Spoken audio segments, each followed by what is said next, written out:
Welcome to E Central with me, JJ Raymond. A lot of hot stories on my lips today. First is the glamorous wedding of superstar Nollywood actress Rita Dominic. Then, Ameno Amapiano is going on a whole new level. Of course, there is just on new music, collaborations, and concerts all coming up on the show. And a story that will have all VOD subscribers thinking, you want to know what I'm talking about? Stay right here on E Central.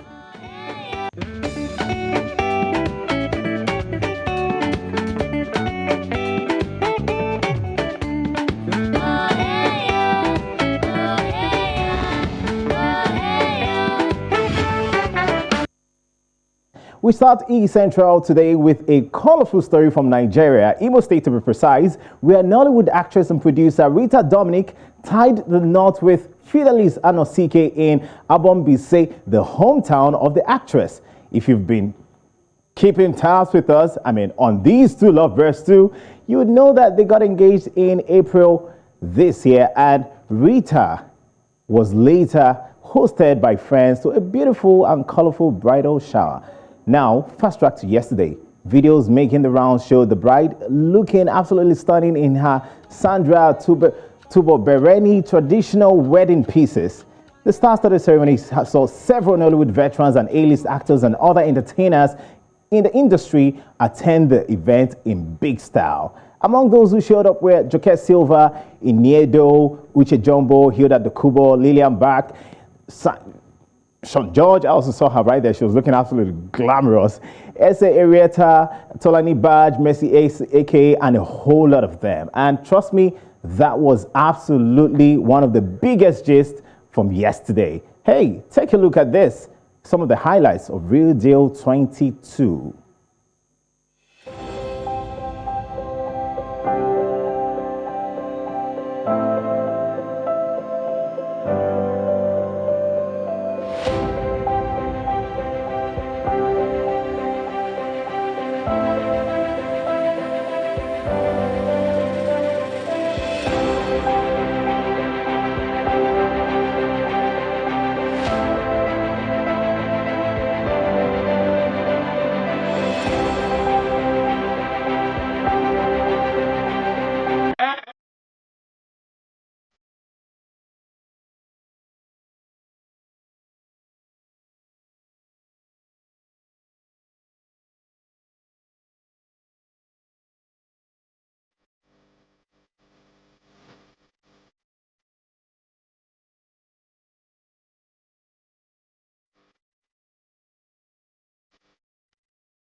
Woo!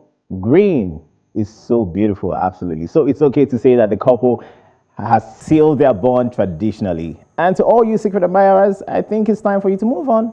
Cheers. But some of the big gist happening right here in Africa. Now, on my next story, we all danced to this song. We made videos on TikTok, Instagram, and Twitter. In fact, the Ghetto triplets from Uganda sprung to the spotlight following a video that made dancing to this whole song. Yeah, they made that video, and talking about the song, I'm talking about no other than Goya Meno's Ameno Amapiano remix. Now, the song is about to spring to whole new heights as French DJ, record producer, musician, and songwriter David Guetta is coming on board for a remix.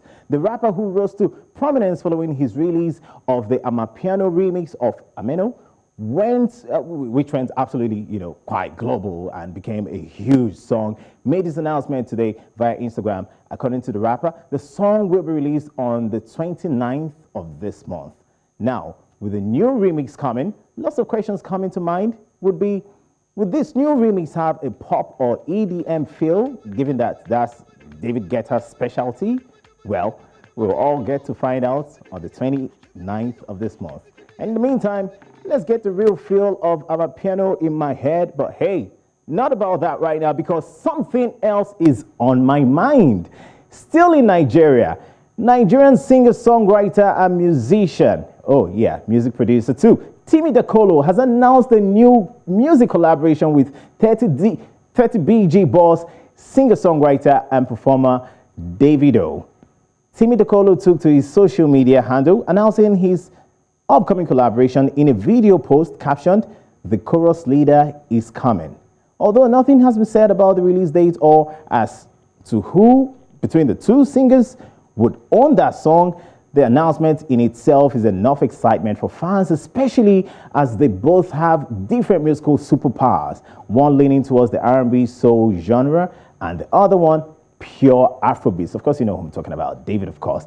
While we are all waiting for the result of this link-up, Davido has also announced his North American tour, saying it's going to kick off in June. The singer, who last month sold out the popular O2 Arena in London for his March concert, shared a tweet with a picture of the tour schedule via his Twitter page on Tuesday with a write-out that reads, "I miss my fans in North America so much, I had to put together a short run just to come see you all."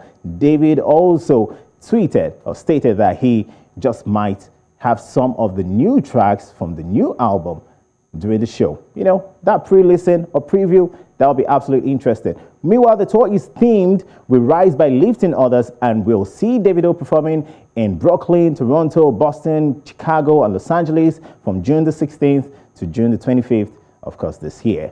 Quite interesting. Nigerians doing big stuff, Africans doing big things, and lots of stories are trending. Now, there is this story that has been trending in Nigeria since Easter Sunday, which came out about, it was all about a woman who alleged that her 10-year-old daughter was sexually violated when a delegation of Lagos-based Christian school was in Dubai in March to take part in World School Games, a 4-day annual competition. This sensitive story got many expressing their perspectives. A Nigerian rapper, Eva Alodia, has urged Nigerian parents to start having conversations on sex education with their children. She said, "I hope that more Nigerian parents will stop hiding behind the curtains of hypocrisy and righteousness and begin to have real conversations with their own children about sex. We are sexual beings by nature. Heal your own shame and traumas and teach your kids about their sexual nature." In a world where information is rampant and easily accessible, where most children today are gifted iPads before they are gifted books, where sex is on ever-ready display at the click of a button, it is even more urgent that we discuss sex in an open, intuitive, and respectful way. Dear Nigerian parents, she continues, please, it is your responsibility to teach your kids about sex. If you don't, they will learn anyways. Also, media personality Daddy Freeze disclosed his own opinion of who to blame for the disturbing video of the minor. Daddy Freeze, who thinks this is more of a parental failure than a school failure, said on Instagram, "I'm not sure the mother saw the video before making that claim. It was, in my humble opinion, consenting. The school failed thoroughly, and so did the parents of the children involved. After closing the school, the parents should be sanctioned. This is my humble opinion." Meanwhile, the Lagos state government has shut the school over the alleged sexual violence case involving its students. We're going to talk about that. All that. I'm just going to give you a hint right now. Popcasa on Friday. Join us. Meanwhile, we'll move down to South Africa. Yes, I've got South African singer and writer Lerato Moipon Molapo, popularly known as Lira, has suffered a stroke while traveling in Germany. This news was confirmed by her management team in a brief statement that reads, "To Lira's beloved fans, clients, and associates, as Lira's family, we would like to take this opportunity to share some recent developments regarding Lira's health. Lira recently traveled to Germany for performance, but unfortunately she suffered a stroke while there. As a result, her ability to communicate, in particular her speech, has been impacted." The statement says Lira is currently back in South Africa and undergoing treatment with the best medical team available. Her medical team also said that her journey to recovery will require patience, and therefore it is unlikely that she will be able to perform in the short term. This news comes as a shock to South Africans and fans all over the world, as just last month she joined forces with explorer and humanitarian Kingsley Holgate and former rugby player Brian Habana to deliver food packages to struggling South Africans, a moment beneficiaries hold so dearly to their hearts. Well, In the spirit of celebrating people while they are still alive and healthy, here are a few special moments you'll find of Lyra on the internet.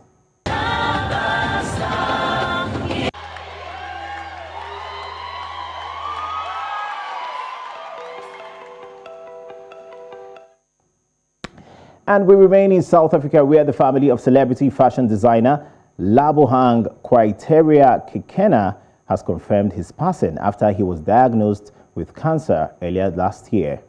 The 38-year-old reportedly died at his home in Melville, Johannesburg on Sunday following his long battle with cancer. A statement from the family reads, "It is with profound regret and sadness that the Kekena family confirms the untimely passing of international fashion designer, son, father, and brother, Labohang Criteria Kekena." Sometime last year, Labohang talked in details about the issue, his diagnosis, in a media interview, saying he was diagnosed with multiple myeloma, a type of bone marrow cancer that affects several parts of the body, such as the spine, the skull, pelvis, and ribs. In that same interview, he told the magazine that his body felt a lot of strain and he eventually suffered a concussion after he was attacked on Twitter for allegedly fat-shaming comedian Coconut Kells during a dress fitted. In his words, "That's when I went to the doctor to get checked out because I had started to develop lumps on my body too during that period. When I got there, I discovered that I had cancer." The Limpopo-born designer owns a fashion label called Criteria Atelier and has dressed stars like Thando Thabete, Makadzi, and even Beyonce for her Global Citizen performance in 2018. Here are some of the looks from Labohang's creations.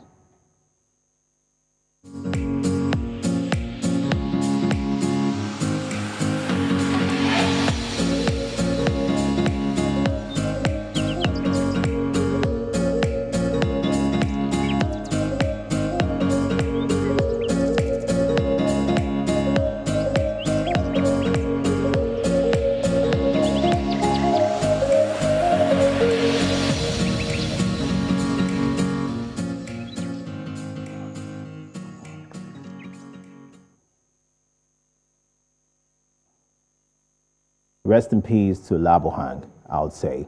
But his creations, his works, definitely live on. And right here on East Central, I got more stories for you from the international scene. All you need to do, stick around.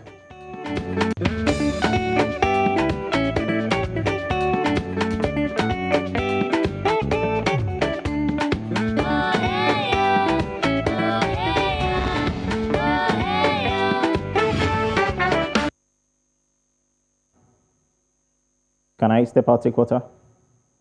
Okay.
Many thanks for staying with us right here on East Central. We've been talking entertainment and going on right now to English singer, songwriter and actor Harry Styles, who has announced dates and venues for his Love on Tour concert. The pop megastar will play in 4 cities in Australia and 1 in New Zealand from February 20 to March 7, 2023.